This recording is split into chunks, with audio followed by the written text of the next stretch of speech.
Well, we got a special guest with us today, Ryan Ripken of the Bowie Baysox. My name is Adam Pohl. Adrian Robertson with us here in what is our double A show, our quarantine Baysox show. And happy, Ryan, to have you with us here today, man. How are you hanging in there? You're actually here with us, I believe, in the state of Maryland. Most of our Baysox are not, so it's good to have you near home. But how are you doing through all this?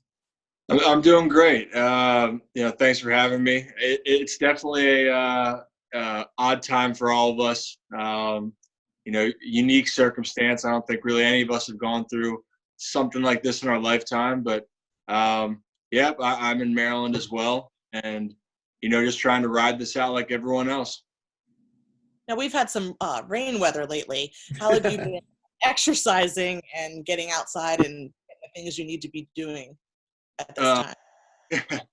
Yeah, it's been it's stayed with the trend of April showers.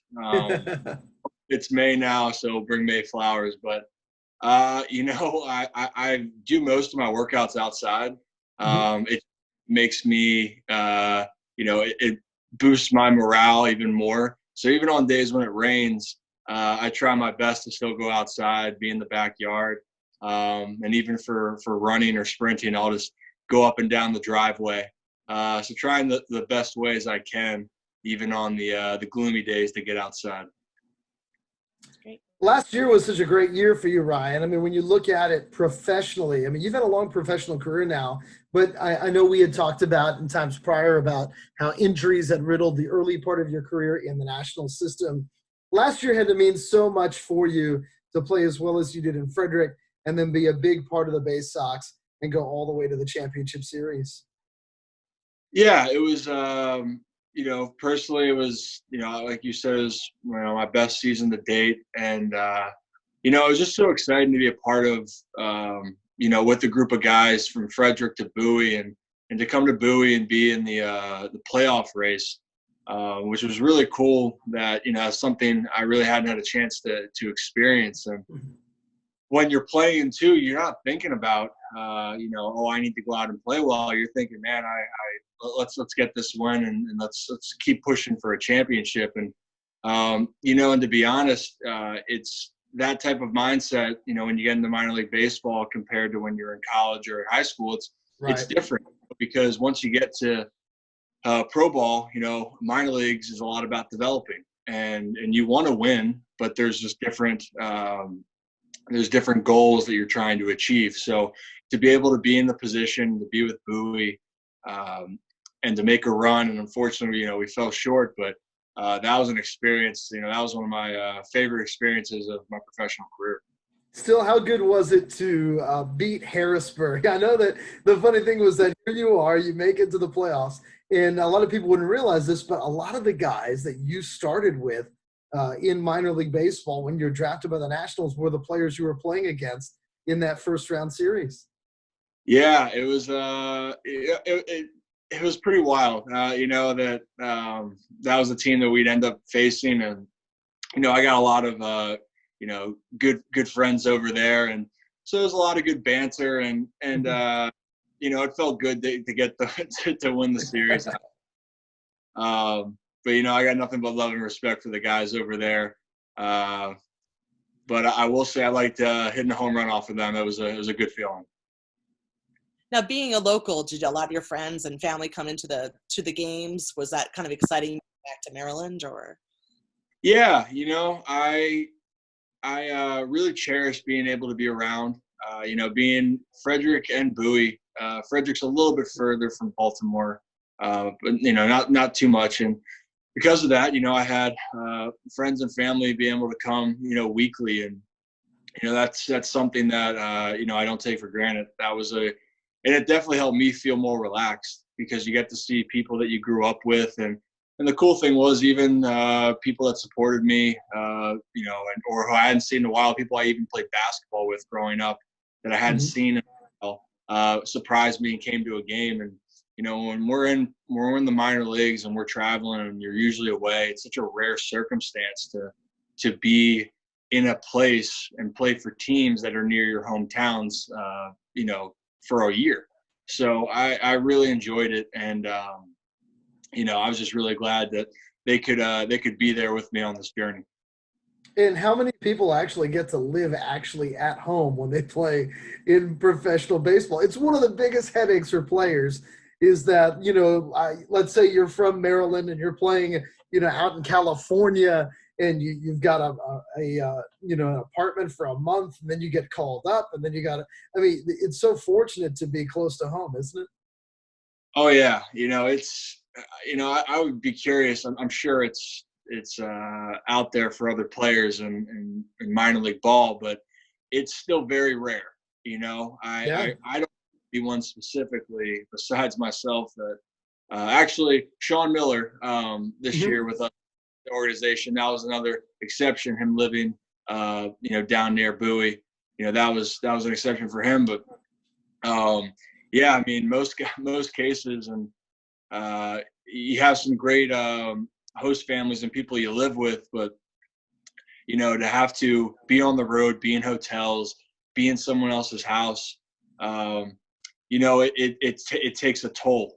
And I will say, being able to be in your own space and in your own house or apartment, it did wonders for me because it feels like you're able to stay in the you feel like with baseball we're in two separate lives, right? Mhm. We're on the road half the time. You're away from your family and friends for half the year. And then when it's done, you come back. And then you see them. You don't see another group of people for a while. So I was able to kind of bridge that gap. And that for me was so weird. But, I enjoyed it so much better.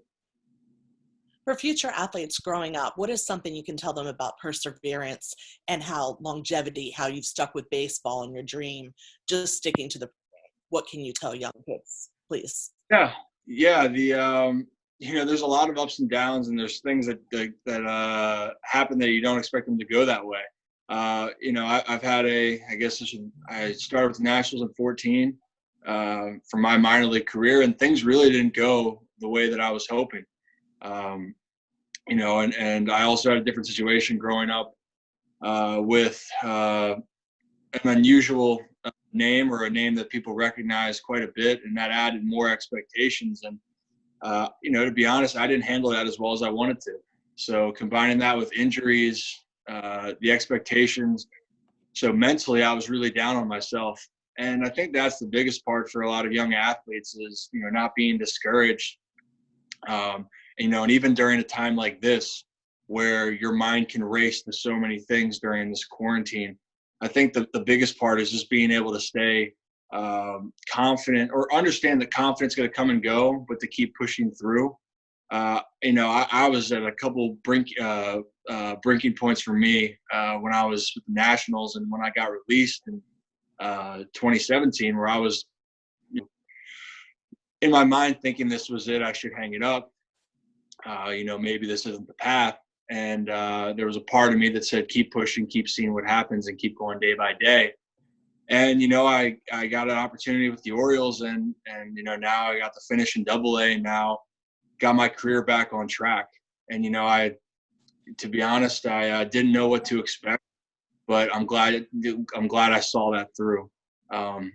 Life's hard, but I think if you stay with what you want and what you love, there's no telling what you can do and get through. It's a great point. Ryan, you talk about obviously growing up with an extremely famous name as far as baseball with your father Cal and your uncle Billy. You're a big fella. I mean, you're even taller than your father.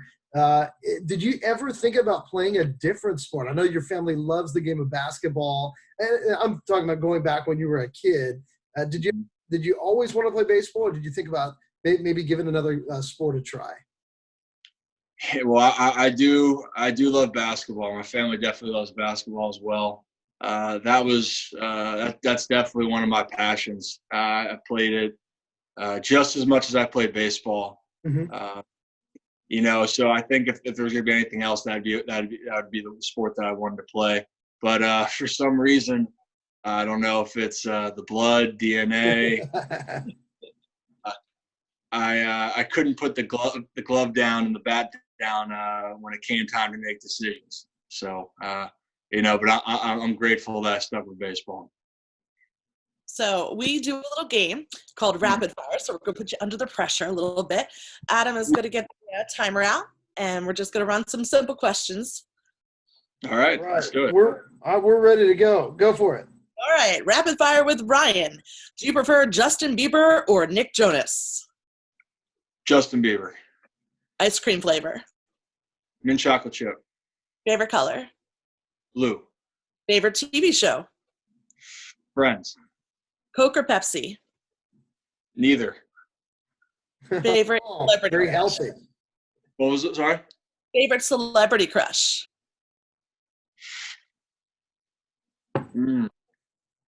Probably Jennifer Aniston growing up with Friends.